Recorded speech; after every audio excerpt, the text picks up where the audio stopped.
الله وعبدها.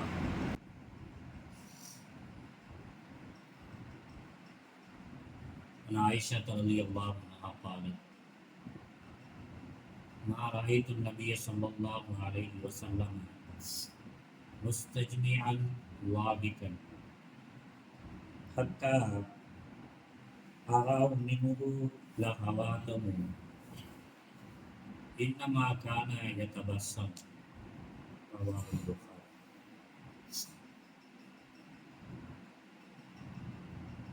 விரட்டப்பட்ட ஷைத்தானின் தீங்கிலிருந்து அல்லாஹ் நம் பாதுகாவல் தருகிறேன். அளவற்ற அருளாளரும் நிகரற்ற கருணையாளனும் ஆகிய எல்லாம் அல்ல ஏகனாம் அல்லாஹ்வுடைய திருப்பெயர் கொண்டு ஆரம்பம் செய்கிறேன். நிச்சயமாக அல்லாஹ் ஆகிய அவனே உங்களை சிரிக்கவும் செய்கிறான், அழகவும் வைக்கின்றான். இறைமறை குர்ஆன் சூரத்துன் நஜ்ம் 53வது அத்தியாயத்தினுடைய 43வது வசனமாக வல்லவன் அல்லாஹ் சுப்ஹானஹு வ தஆலா மனிதர்களுடைய குணங்களில் ஒன்றான சிரிப்பது, அழுவது. இந்த சிரிப்பதும் அழுவதும் அவர்களுடைய சுய முயற்சியினால் வரக்கூடிய ஒன்றல்ல, உருவாக்கப்பட வேண்டிய ஒன்றும் அல்ல.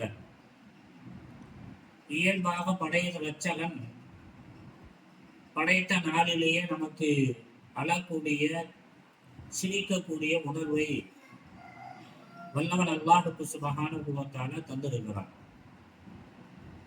எதுக்கு தந்தாலும் அதனை பயன்படுத்திக் கொள்ள வேண்டும். அல்லாஹ்வுடைய தூதர் ஸல்லல்லாஹு அலைஹி வஸல்லம் சொல்லுவாங்க, லா பஹித்தும் கலீலன் லா பகைத்தும் கஸீரா. நல்ல ஒரு முஃமின் முஸ்லிம்கள் இறையச்சம் உள்ளவர்கள் குறைவாக சிரிப்பாங்க. சிரிப்பு என்பது குறைவாக இருக்கும்,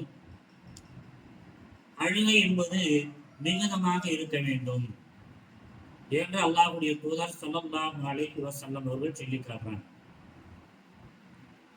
சிரிப்பு எந்த அளவுக்கு இருக்கிறதோ அந்த அளவுக்கு நம்முடைய உள்ளங்கள் சாகடிக்கப்படும். உள்ளங்கள் சாகடிக்கப்படக்கூடிய வாய்ப்பு இருக்கிறது என்பதும் அல்லாஹ்வுடைய தூதர் ஸல்லல்லாஹு அலைஹி வஸல்லம் சொல்லி காட்டக்கூடிய செய்தி. சிரிப்பு என்பது இருக்கிறத மெய் மறக்க செய்யக்கூடிய ஒன்று. சிரிப்பு என்பது இருக்கிறத மனித நேயத்தை முற்றிலுமாக கொண்டொழிக்கக்கூடிய ஒன்று. இன்னைக்கு மேல் மிச்சமாக பணத்தில, அதிகாரத்தில, ஆற்றலில இருக்கக்கூடியவர்கள் தனக்கு கீழாக இருக்கக்கூடியவர்களை மிக கேவலமாக பார்ப்பது, அருவமாக பார்ப்பது, அவருடைய சிறப்பியலை கண்டால் பொறாமைப்படுவது, அதை கொண்டு சிறுமைப்படுத்தி எக்காலம் விட்டு சிரிப்பது, இது போன்ற காரியங்கள் வரம்பு மீறியவருடைய காரியங்களாக இன்னைக்கு பார்க்கலாம். அப்ப சிரிப்பு என்பது இருக்கிறத அல்லாஹ் தான் தந்திருக்கிறான். உணவையும் அவன்தான் தந்தான், இன்னவரை எல்லாவற்றையும் அவன்தான் தந்தான். எதுவாக இருந்தாலும் அவை அனைத்துமே ஒரு அளவோடு லிமிடேஷனாக இருக்கும். அதனால தமிழ்ல கூட சொல்லுவாங்க, அளவுக்கு மீறினா அமிர்தம் போன நெஞ்சு. அமிர்தம் என்பது பல பழங்களுடைய கூட்டு கலவையாக இருக்கக்கூடிய ஒன்று. பழங்களுடைய கூட்டு கலவை என்று சொன்னாலே அது மிக அதிகமான சத்துக்களை அடங்கி இருக்கக்கூடிய ஒன்று. சத்துக்கள் அடங்கி இருக்கிறது என்பதற்காக வேண்டிய அளவுக்கு மீறி அதனை எடுத்துக்கொண்டால் அது ஜெரிமான கோளாறுகளை உருவாக்கி வேதி என்று சொல்லக்கூடிய அந்த உபாதையை ஏற்படுத்தி இந்த உபாதை உயிரை போக்கக்கூடிய அளவிற்கு கூட கொண்டு செல்லக்கூடிய அபாயம் இருக்கிறது என்பதை இன்னைக்கு மருத்துவம், உணவியல் துறை நமக்கு அபாயத்தை எச்சரித்துக் கொண்டிருக்கிறது. அது மாதிரிதான் உணர்வுகளில் இருக்கக்கூடிய இந்த சிரிப்பு, அழுகை என்று சொல்லக்கூடியதும் கூட இருக்க வேண்டும். அதிலும் சிரிப்பு என்பது மிக லிமிட்டா குறைவா இருக்கணும், அழுகை என்பது மிகுதமாக இருக்கணும். அழக்கூடியவர்களை பற்றி இறைமறை குர்ஆனும் இறை தூதர் ஸல்லல்லாஹு அலைஹி வஸல்லம் அவர்கள் சொல்லி காட்டுகின்ற போது நோன்களுடைய பண்புகளாக, சுவர்க்கவாதிகளுடைய பண்புகளாக, இறையச்சம் உள்ளவருடைய பண்புகளாக இறைமறை குரானும் இறை தூதர் ஸல்லல்லாஹு அலைஹி வஸல்லம் அவர்களும் நமக்கு அடையாளப்படுத்துகிறார்.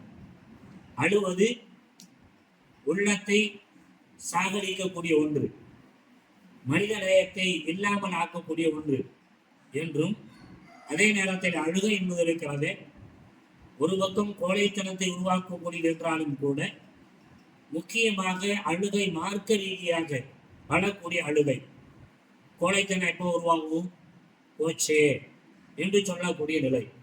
அதே இறையச்சத்தோடு அணுகினால் எல்லாம் நான் தான் நடந்துச்சு, வாப்பாவை எல்லாம் சாகடிக்க நினைச்சேன், சாகடிச்சுதான், வாப்பாவை எல்லாம் தானே கொடுத்தான் என்று அதனை பொருந்தி கொள்ளக்கூடிய நிலை வந்துட்டா கோழைத்தனம் வராது.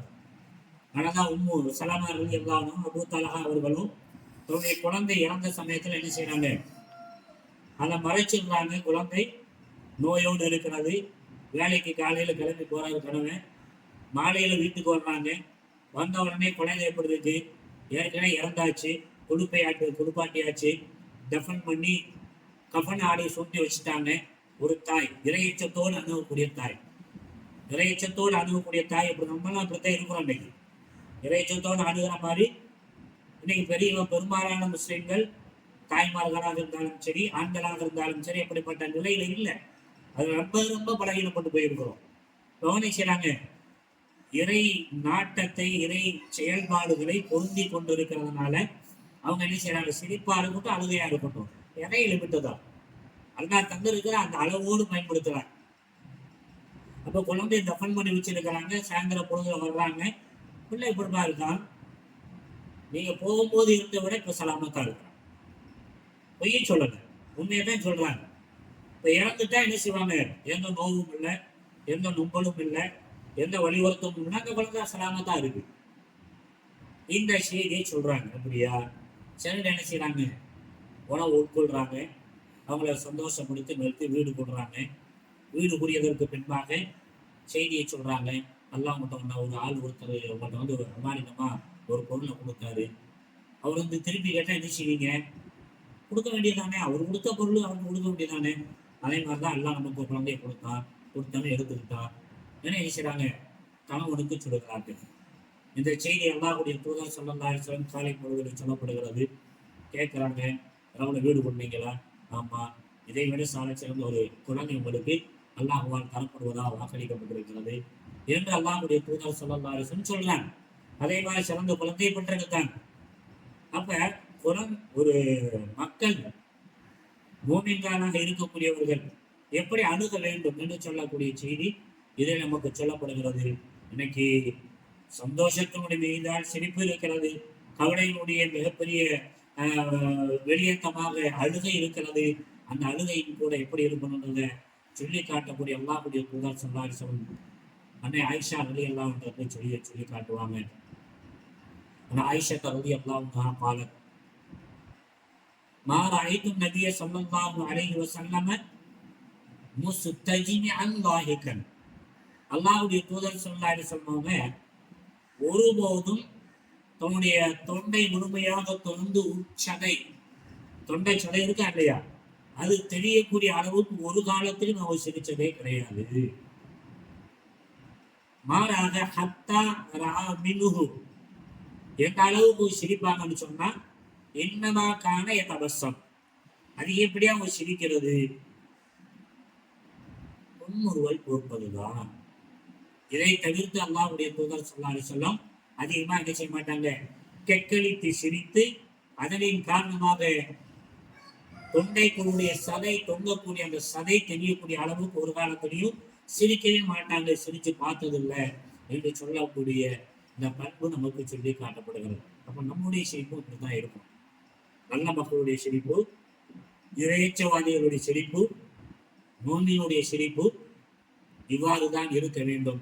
அதே நேரத்தில் அழுகை என்பது இருக்கிறது, அது தொழுகையில துஆக்கள் செய்கின்ற போது இறையச்சத்திற்குரிய நரகத்திற்குரிய வசனங்கள் சொல்லப்படுகிறது போது, அதே மாதிரி அல்லாஹ்வுடைய அழித்தொழிப்புகள் இந்த உலகத்தில அடையாளப்படுத்தப்படுகின்ற போது இந்த செயல்களுடைய வாழ்க்கையில அழுகைகளாக அது தீரிட வேண்டும்.